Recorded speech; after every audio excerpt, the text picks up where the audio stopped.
What is good, y'all? My name is Jason and you're watching Scent, Shoots, and Shoes. So, today I wanted to go over some upcoming releases that I am really looking forward to. All these releases do have confirmed release dates, except for the fragrances, only because the information that I found online is just that they'll be released in 2021. For each item, we are going to do 2 per category, so that means 2 fragrances, 2 games, and 2 sneakers. So, I'm definitely looking forward to it. I definitely hope you are too. You already know what it is. It's Scent, Shoots, and Shoes.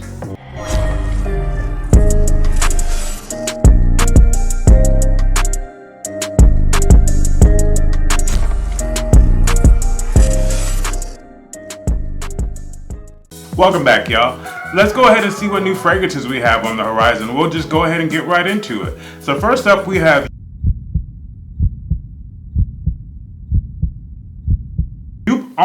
Eau de Parfum. The original Eau de Toilette was released back in 1989, and if that one does sound familiar to you, that's probably because you remember your Uncle Johnny wearing that stuff daily, probably coated himself in that juice. Probably was wearing it when he jumped up on your Auntie Rhonda. I don't know, that's just what old cats do, you know. Now, the original Eau de Toilette is pretty much a love it or hate it fragrance. It's just one of those early 80s to 90s powerhouse fragrances. Super sweet, super attention grabbing, just super projection, super synthetic too. You can get it for really, really cheap nowadays. A lot of guys still swear by it though. It's just, I will say, would I wear it to the office? Probably not. Not at all, just because it's just so heavy sometimes. But again, like I said, some people still swear by it, and it was in heavy rotation, like I said, back in late 80s when it came out into the early 90s. And again, a lot of guys still, fuck with it. Now, I do own the original Eau, and as far as those claims of it just being just super, super projecting, yeah, those claims are substantiated. That guy maybe 2 to 3 sprays max. Anything more, you're just asking for a headache. Now, the original Eau, like a lot of older fragrances back then, it just has a shit ton of notes. And from what I can see on Fragrantica about Eau de Parfum, pretty much keeps up with tradition because that one's got a lot of notes in it too. So I'm actually looking at the Fragrantica entry for Eau de Parfum on my phone. I just kind of wanted to let you guys know what it states on Fragrantica. So Fragrantica states that Eau de Parfum is an amber vanilla fragrance for men. It has hazelnut, cinnamon, and bergamot, in the top.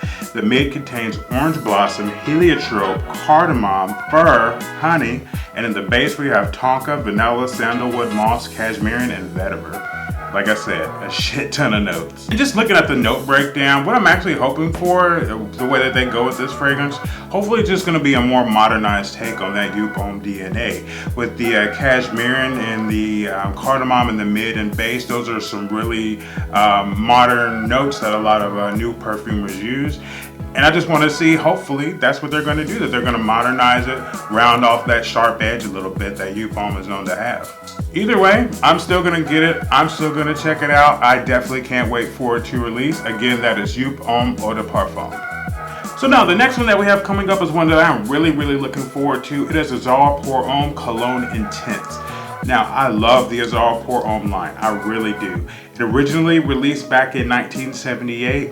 When I think of Azzaro Pour Homme, it is the quintessential fragrance that I think of when I think of barbershop fragrances. Now, some other people may go to Clubman or some of the other well-known barbershop fragrances. Haven't really smelled a lot of those, but I definitely know what that scent profile is when we talk about a barbershop fragrance. And for me, it's Azzaro Pour Homme. And again, I love it. Yeah, some people, they'll say it's dated. I don't care. I just got the Azzaro Pour Homme Intense. I just completed the Sensual Blends line. I love it. And it's just awesome. And like I said, with this newest flanker that's coming out, I just cannot wait to smell it. So, Eau de Parfum, like I was talking earlier, that one has 1 million notes in it.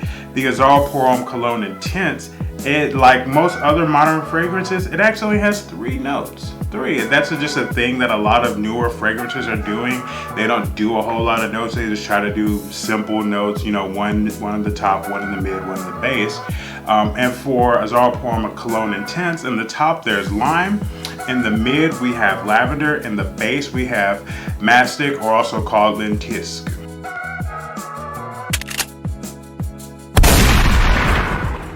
Alright, moving right along to the gaming portion of our video, we have the game that I really am looking forward to as well. It is Dying Light 2, and God bless us all, it has finally got a release date. December 7th of this year is when it's going to come out.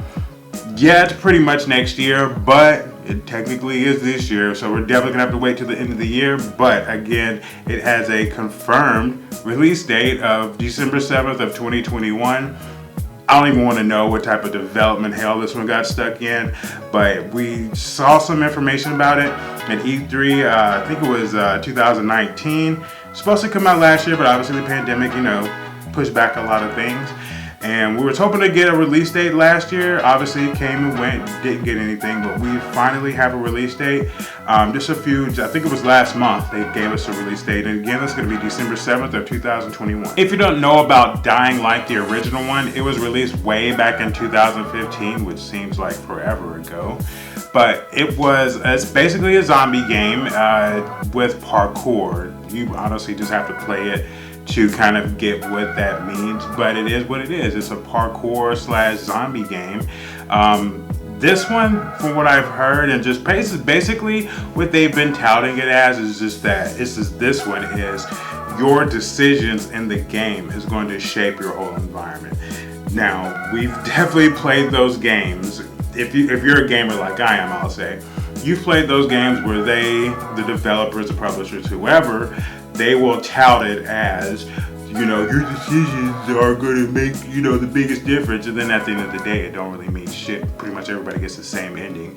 Your decision may get you an extra cutscene or something, but apparently, now I'm going to say apparently, and hopefully Techland follows through on this, they're saying that your decisions based on maybe like who you align yourself with in certain factions are basically going to shape the whole environment. So from what they've shown, like if you align yourself with like the bandits or, you know, the rebel gang, then it's really going to make the environment look really like an apocalyptic type of wasteland. But if you align yourself with the peacekeepers, which is kind of like, from what I've seen in the video, this looks like they're like the UN or something like that, kind of, sort of. But basically I'm guessing like they're an authoritative force in that universe and in that environment, and it's going to make things just kind of look, you know, more greener and more peaceful. Well, they are the peacekeepers, so to speak.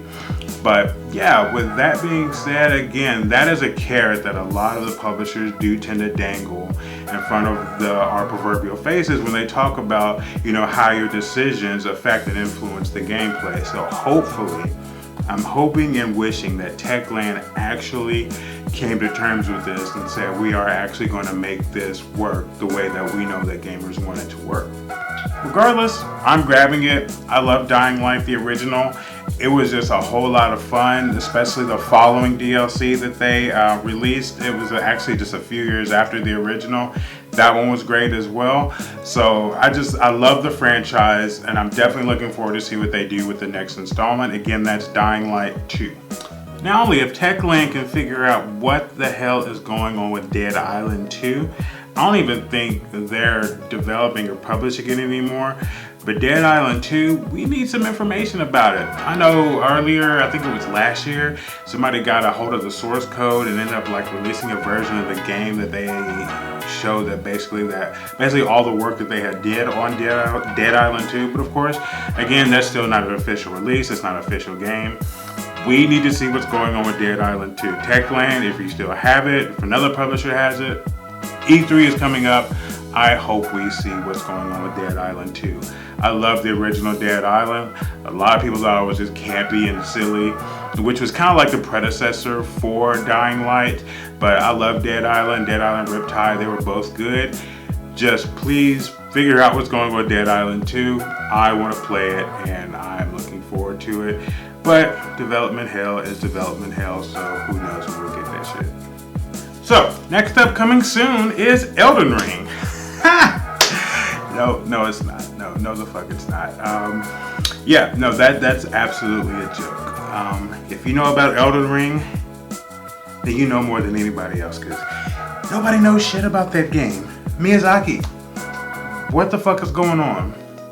At this point, I don't even think Miyazaki himself knows when Elden Ring is coming out, or what stage of development it's in, or what the fuck is going on. We need to know what's going on with Elden Ring.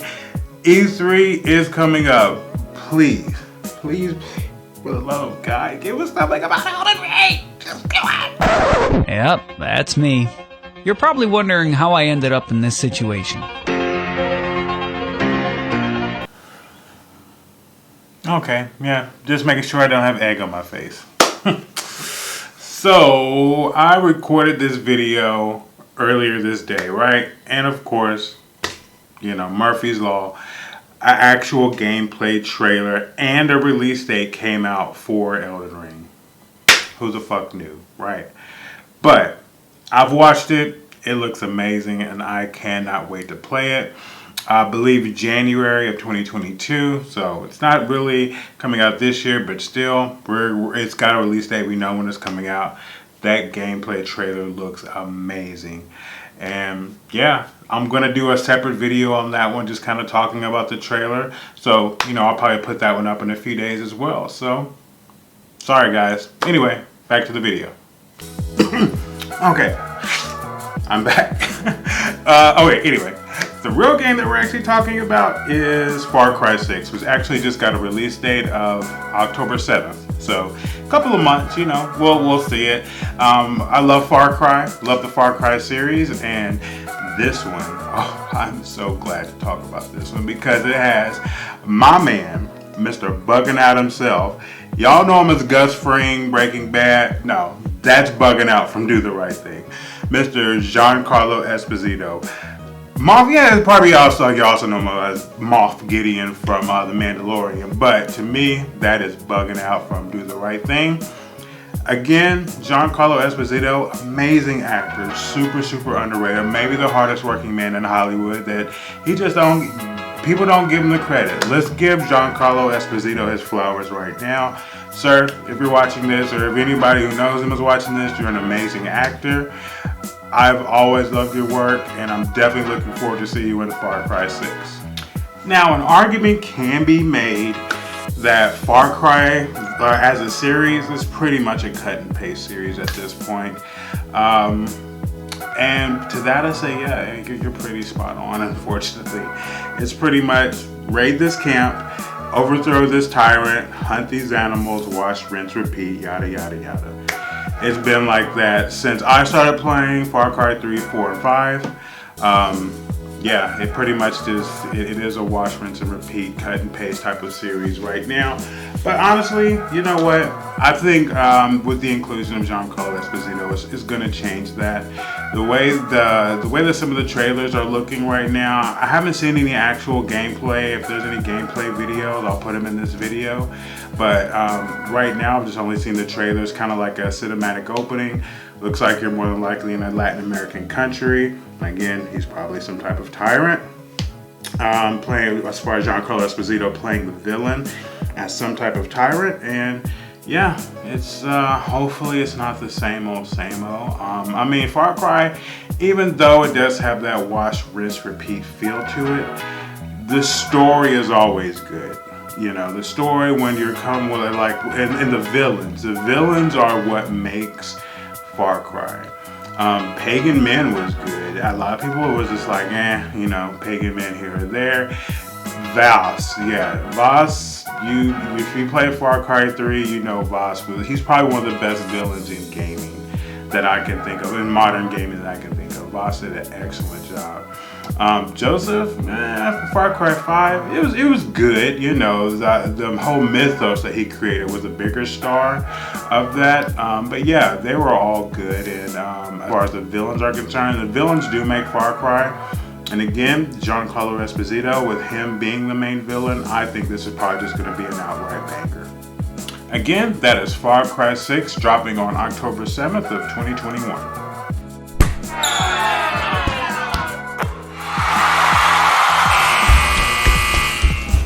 Alright, so now we're moving on to the sneakers, and the last two entries that I want to talk about is going to be fairly quick only because it is the same model but just different colorways. And that is the AirJordan IV White Oreos and the AirJordan IV Lightning. Now the white Oreos were recently pushed back to July 3rd. They were originally slated for May 29th. Obviously we're past May right now. So those are going to be dropping on July 3rd.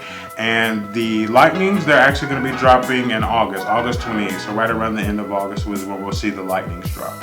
So the white Oreos, they're actually a brand new colorway that's dropping. Kind of playing off of the name of the original Oreo 4s that they had that were originally released in 1999 and then retroed in 2015. I actually have the retros. I love them. It's one of my favorite Jordan 4s. But yeah, they're kind of playing off that name. Both of these colorways, they're just awesome. Like, I'm really looking forward to seeing both of these colorways.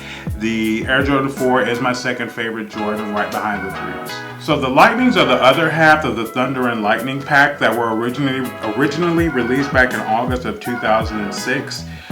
The actual Thunders were retro not too long ago. They were retroed in 2012. The Lightnings actually haven't been retroed yet. I didn't care for the Thunders. I didn't really even try to go and try to grab them when they released in 2012. But these ones, that all yellow, bright yellow colorway on there, I'm definitely going to be trying to grab these. And since the Lightnings haven't been retroed since they first released back in 2006, I for one am very happy about this because A, I just think the Lightnings again were a better part of that pack. I really love this colorway.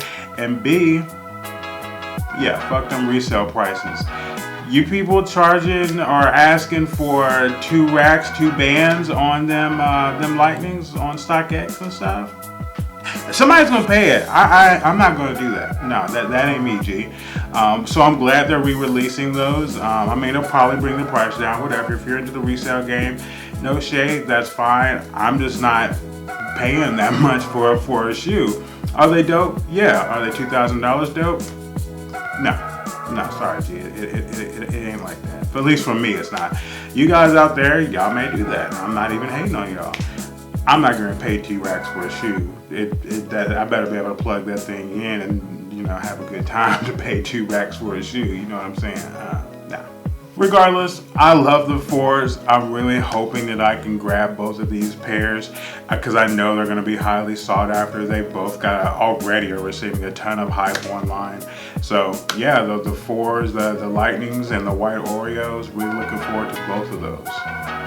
I can literally feel Sneakers app just stockpiling the L's, just ready to just hand them out on release day.